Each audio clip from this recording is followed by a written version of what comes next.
Hi, everybody, and welcome back to Cat's Track. We post an interview with an amazing Canadian each weekday for your daily inspiration. Today, I would like to introduce you to my friend, Russ Sheppard. Russ was born in Thompson, Manitoba, and raised in Saskatchewan. He is a proud dad of two children, ages 8 and 11 years old. Besides his family, he is most passionate about coaching and working with youth to help them find a new height to reach. In fact, check out The Grizzlies, with one of the main characters playing Russ. This true story will move anyone who sees it. Friends, thank you so much for joining us today. You'll see his full bio attached. And Russ, thank you for joining us today. Thank you. It's great to be here. I'm glad you're here. May we start with the questions that I sent you this week? Absolutely. So the first question was just discussing some of the greatest challenges over the last few months during this COVID-19 craziness that we're dealing with within Canada, North America, and the world. And that's kind of an interesting question. I feel like for me, it's been broken down into both a professional and a personal side, which I think it is for a lot of people. A lot of people's professional lives were disrupted, but also their social norms and personal lives were really disrupted. And I think that when you take away two of those things, you can really end up in a situation where, mental wellness and your health and lifestyle become a bit of a question. One of the biggest concerns, of course, I'll focus on professionally first, is the financial slowdown. Now, I'm a lawyer and I practice mostly in the solicitor side and in an area, smaller area in Cranbrook and Kimberley, British Columbia. And so even though we're geographically quite isolated and have had very little connection to the coronavirus pandemic, as far as local influence and things that have happened here, we are seeing the effect no different than any other part of the world. So financially, the slowdown in the community, for instance, the flights were canceled to Vancouver. That eliminates a lot of travel for business people coming into town, for investors, corporate investors, people being able to go out of town.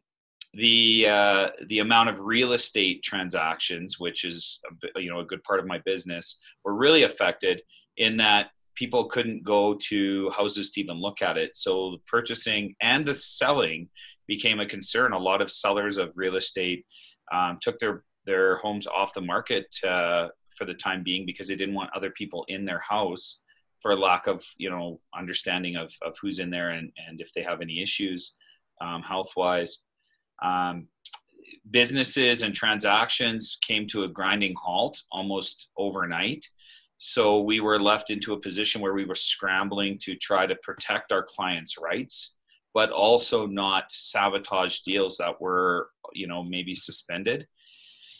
And with all of that, of course, becomes kind of a twofold financial crisis for our office. The first is we don't want to continue to bill our clients at a rate as if we were completing transactions when we know the financial situation has changed for them. But on the same token, we have to pay our staff. So it became a fine balance of trying to find some changes internally to keep clients happy and keep clients financially healthy as best as we could, as well as keep our office running. So that's been an area that's been a real balancing act. I think that things have picked up a little bit now. People have adapted. I won't say people are less concerned, although I'm feeling that way maybe in the past week. I'm more feeling that people have now adapted, the simple things that you're seeing in all parts of our country: masks, gloves, lots of hand sanitizer, lots of awareness. And so once we've adapted and created that awareness and started to take our own precautions, I believe the economy has started to move forward a little bit. But we have a second concern right now, and that is we live in vacation country, and we rely on Alberta and Saskatchewan and Manitoba vacationers coming through our gateway. Cranbrook is a gateway to the west to bring economic impact. Our motels go from $70 a night in the winter to $140 in the summer because we have such traffic coming through here. Our local lakes and campgrounds are full. The local pubs are full because of the golf courses. But the British Columbia government has put down a restriction on out of province overnight camping not being allowed in provincial campgrounds. And so this financial slowdown is still a big concern for us. I feel like it's opening up, but we're still kind of in this position where we're very fragile. So I think taking proper precaution for no second, not promoting a second wave of coronavirus issues, but also looking at kind of a balance with the economy is really important for our area. So, and I think along that lines, the provincial government, I'm not stepping on a political platform here at all, but the provincial government has had a large incidence of coronavirus cases in the Vancouver area. Well, we're 12-hour drive from Vancouver, right near the Alberta border and very secluded. We've had no active cases for well over a month in our entire region. So allowing some regional flexibilities is going to be really important for our provincial government. And at this point, they have said that they are not doing that. So that's a concern for us out in the Kootenays. As Calgary numbers drops and Lethbridge and Saskatchewan numbers are dropping, we want to be open for business for those vacationers, right? So definitely it's been a financial slowdown as everybody else. This is kind of our regional story a little bit. And I think that we're on the other side, I'm hoping, as we all are, but it's been a crazy not knowing what's going to happen in 3 days, situation for all of us. Wow. So, yeah. So that's kind of the first financial or the first professional, great challenge I'd say, and I've kind of laid out 3 different ones. The second would be keeping my staff in a position, because they're so technical, to keep them employed here. So it's been a real grind for me, because I did change from a larger firm to my own on April 9th, which was planned before the coronavirus flip. So in the middle of all of this, we decided to open our own offices. So there's some challenges there, but there's some, I don't want to be a negative Ned. We used it as a real opportunity with the slowdown to get all of our transition stuff done on slower days. But for me, my biggest worry was losing staff and not being, and temporary layoffs can lead, and I've heard this from a number of my clients, can lead to technical staff finding work elsewhere and not coming back. And in a law office where I'm relying on staff for work output and relying on their technical expertise, I have very little staff turnover. That has been a real balance for me to, go into a little bit of a financial hole to keep those staff here with the bigger, I've been saying to the staff from day one, this is a marathon for me, not a sprint. So I'm going to do everything I can for the marathon win. And if I have to, personally not take a paycheck or find some financial means within our company to keep them employed, that's my number one goal. I think that losing, a 35-year conveyancer or a 20-year corporate paralegal can just devastate a business like this. So that's been a real balance. It's been fun in that we've come together as a staff, almost like a family in a different way. We have a lot of support for each other. And I always find that during hard times, you get to see people's kind of true colors and also get to see what they're really made of. And, my staff have gone above and beyond and really impressed me on what their commitment is to me and to our company. And making sure that, for instance, clients are healthy, clients are protected. We get a lot of older clients here that are coming in to do things like estate planning, which is important to them. And we have a obligation to keep them healthy, keep them safe, but also meet their legal needs, which sometimes they don't have a wait period, right? They can't just say, well, I'll come back to you in 3 months. So, so that's been two professional challenges. And personally, my biggest challenge has been, this has happened during my lacrosse coaching season. And so for the first time in 24 years, coaching is my fishing, I call it. It's my hiking. It's my release. It gives me a lot of sense of accomplishment, and it allows me to decompress after a really hard day at the office, as crazy as that sounds to some people. But coaching has been a mainstay for me starting in February of every year for 24 years, and coaching until, about September. And I've had very little of that, if any, and it's put a huge gap in my personal health and well-being. But on the flip side, it's also allowed me to really gain a different relationship with my children, and to spend that time that I may be out on the coaching floor with them, to just be with them solely. I think I believe our bond as a family now is substantially stronger than it probably ever was. And so I think some good comes out of any situation like this. But personally, it's been very different. It's bucked the norm for 24 years and put me in a position where I'm kind of reevaluating some of my hobbies on the side. Oh, I guess it turned out positive in many ways, right? It sure has. It absolutely has. And I think that, there's a lot of kids that miss sports, but for a lot of parents and kids, sports is an opportunity to keep their kids busy doing positive things. And because of the slowdown and the school closings, a lot of parents have had to spend that time with their kids. So I have a lot of great parents I coach, and I know that, they've used this opportunity the same as me to really reconnect with their kids. And I'll be interested to see in 3, 5, 7 years time how those bonds that were created during coronavirus have changed the family dynamic. I think it's kind of an interesting social experiment that's happened here. Mm-hmm. I agree with you. Yeah, for sure. Thank you. That would be the first of your 3 questions. Yeah. The second is the 3 things that I'd like to leave with the audience. And when I do a presentation like this or a discussion, I like to just kind of go with my intuition on answers like this. I don't like to sit and plan. Some would call me lazy, and I don't think that's it at all. I think my intuition gives me my proper thought.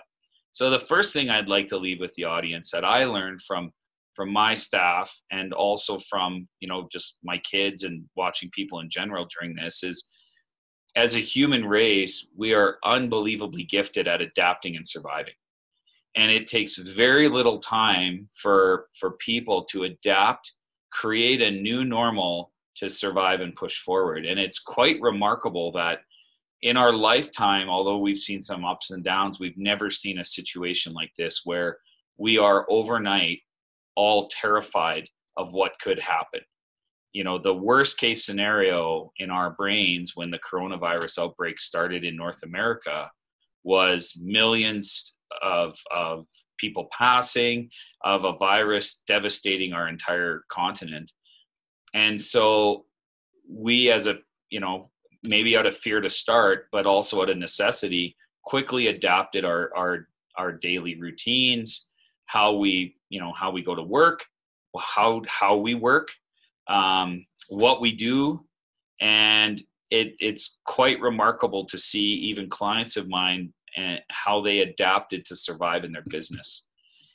And, I look at social media, it gets such a negative rap, and I think, there's reasons for that. But I look at, I've got clients in Cranbrook here that run newer restaurants. They use this as an opportunity to downsize, which they didn't want to, but to create a takeout food business in which they were actually doing things like trivia over Instagram to create a buzz about their business. And to watch that unfold was remarkable for me because I don't know where they get their thoughts from. I feel quite boring. It's quite remarkable for them, but B, to see how quickly they say, okay, we have to keep our families fed. We have this restaurant. We can either go home and drown our sorrows or find a way to adapt, move forward. And now their businesses are coming out of there. I actually had supper last night with some clients. Their business now, they created about 30 or 40% increase in their takeout food sales. Now their business is open. The takeout food sales have not dropped, and now their restaurants are full again. Oh, So now you're going to see, almost a double income. So what they said to me last night is, we didn't realize the takeout food business opportunity was there the way it was until we were forced into that. And I just love that train of thinking, right? Adapting, thinking, maneuver, move forward. I love it. So yeah, so that was one of the things I wanted to leave with your audience is, as a human race, that adapt and survive instinct is almost ingrained in us. Another thing is just that, and I preach this quite a bit when I coach or when I was a teacher. So if any students of mine ever watch this, they'll say, "Oh gosh, he sounds familiar." Nothing beats sweat equity. Nothing at all ever beats sweat equity. The people that are committed to working the hours and doing the work needed are the ones that are going to be successful. And I believe that this is one of the mantras of the American dream, right? And you hear about it in American media, and I think it often gets lost what that is. But I believe it's in Canada too, is the people that want to work and really work hard are going to be successful. And we have a society that creates that opportunity for people. I'm seeing, even in my office alone, the amount of staff that stopped, committing to their technical jobs and started to do things like help put together desks and just really worked hard to help us transition to these new offices.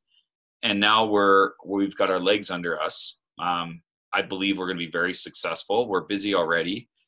And I really believe it's because I've got this staff that really work. They come in, they commit to the process, and they put in the time necessary, which will lead into my next takeaway. But that sweat equity I've also seen just in general with people trying to adapt their business to an online Zoom type based business, getting the internet set up at home so they can do teaching, to see my children's teachers and some of the online stuff that they're putting together is pretty remarkable. Again, I know, because I used to be a teacher, that's not 3 hours a day work. To have an impact and not be in the classroom is very, very difficult. And I find it difficult doing presentations, which I've done a few over Zoom, because I need to be in the room for my physical presence and bring energy. And so even doing things like Zoom presentations, those teachers and people have had to adapt and put in a lot more time to their presentations, to their commitment to their students. And of course, the healthcare workers and first responders that have been on the front lines in the really busy areas, doing whatever it takes. Remarkable. Yeah, agreed. Yeah. And then I think the last thing I would hope the audience takes away is that we're not in anything alone.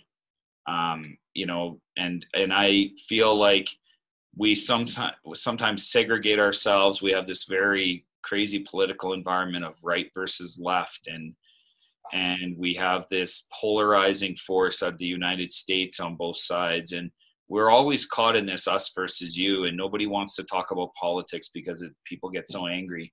And then a crisis like this hits, and what I see is that people supporting other people is kind of a normal thing still. I grew up in Saskatchewan, and I love going back to the prairie provinces when you can go into a gas station and some old fella holds the door open for you, or you do it for him. Seeing our stores in town open an hour or an hour and a half early so vulnerable people can go in and not have lineups is amazing. And then to see some of our local businesses, including ours, commit to local businesses to help all of us kind of get through this. For instance, going down to the food bank and making sure you're making proper donations. I know some local businesses have gone down to Safeway and to Save on Foods and donated substantial money for some of the vulnerable populations. So I think the third thing that I've really taken away is that we're not in any of this alone. Find those support networks and allow yourself to be a bit vulnerable. We often see being vulnerable as a weakness, and I think I used to feel that way 15 or so years ago, or even more. I think probably the biggest area of growth for me is understanding that that's not a bad thing. You can often find a lot out about yourself and what your true strengths and weaknesses are by being vulnerable a little bit. I've had staff in the office here that have come to me and said, hey, listen, you've got other staff that are younger and have a mortgage payment. I don't. So if you do need to lay people off, lay me off first. And for me to hear that from a staff person who's senior and to not be caught up in the pecking order that is the normal, situation was almost, a tearjerker for me, because they really do care for each other and they're here to help each other. So I was pretty impressed with just the general population, but even more so just in my own social network on how much people were supporting each other, going to takeout and leaving a 25% tip, because we know those poor servers helping there, are getting crushed and they're trying to pay for their kids and their bills just the same as us. So for sure. Yeah. So that's probably the third thing I would hope people have taken away. That's awesome. Yeah. And then the final one. The legacy. What is a legacy that I'm going to leave as a result, or a good news story? Well, I think the legacy out of this is that adaptation. I feel like our world as a whole has totally adapted. The court systems in British Columbia, Alberta, have now had to adapt, which I'm hoping will lead to more access to justice. Mm-hmm. There's no reason we can't be doing some of these things online. There's absolutely no reason for it. We have the technology. It's simply a convention process that has prohibited us from stepping forward. So I'm hoping the legacy is that adaptation is going to be ingrained in us as a human being a little bit more, where we're looking ahead and saying, okay, let's not be happy with the status quo. Let's keep moving forward for the betterment of each other.